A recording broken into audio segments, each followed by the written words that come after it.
Onward to Los Angeles for the Long Beach Grand Prix, with the big question ringing in our ears.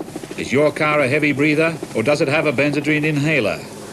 Long Beach is a tight street circuit where the turbos are meant to be at a disadvantage, but so were the Cosworths at Rio, so who knows? There was a lot of local atmosphere. Local people were politely curious about the imported cars. A customized roller skate? They retaliated with a specially built armored car for Balestri to attend meetings in. The Formula One DeLorean.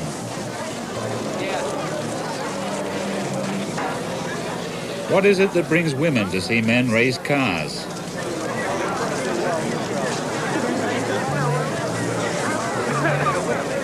Here was a man who had the answer. Cars going around the track is not the big deal. Believing in God's the big deal. But the engines drowned him out. Lauda had merely finished 5th at Rio, as if he were a normal human being like you and me.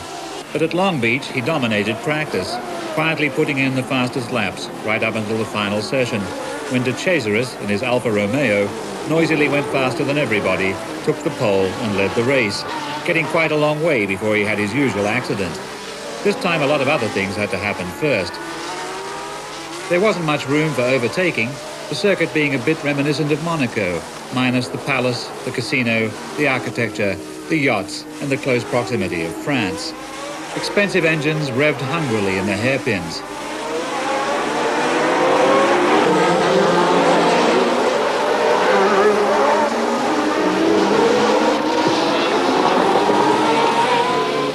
Frustration built up, and some drivers began to wonder if there weren't other ways to pass the car in front apart from going around it.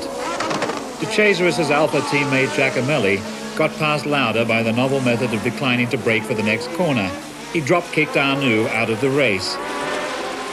Arnoux hardly laughed at all.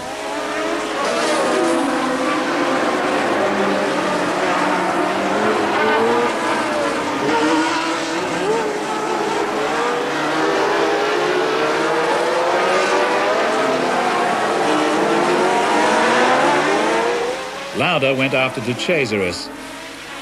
De Cesaris had the advantage of youth. Lauda had the advantage of experience.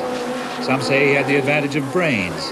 De Cesaris lined up to pass a back marker without realizing that his subtle maneuverings would leave Lauda a glimpse into the clear. To Lauda, that one chink of light was an open door.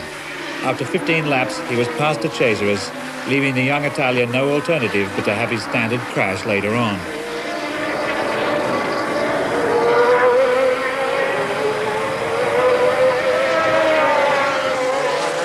Villeneuve pressed on brilliantly, as did Rosberg, Turbo versus Cosworth. For several laps, the racing cars were racing.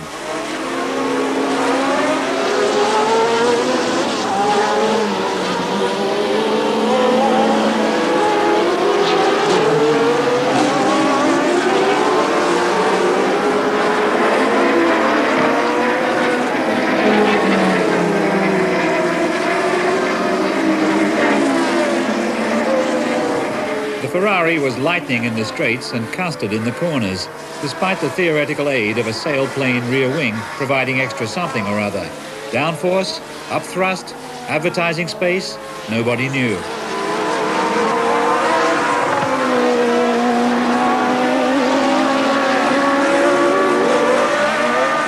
There was an interesting moment when Rosberg went past Villeneuve. The watching world, which doesn't know much about relative handling qualities, was left wondering whether the Williams wasn't faster than the Ferrari. If it wasn't, then maybe Rosberg was as good as Villeneuve. Villeneuve was very keen to prove that couldn't be right and put his foot down firmly. Villeneuve's pressure-packed driving finally had its inevitable result, but he found first gear again and recovered to arrive third, when we all finally found out what the rear wing was for. It was to get him disqualified, under that special morale-busting official dispensation, which ensures that a driver must first lay his life on the line before being told that all his efforts are in vain. So Patrese was third, Rosberg was second, and Lauda was supreme, right back on top, a place he knows well.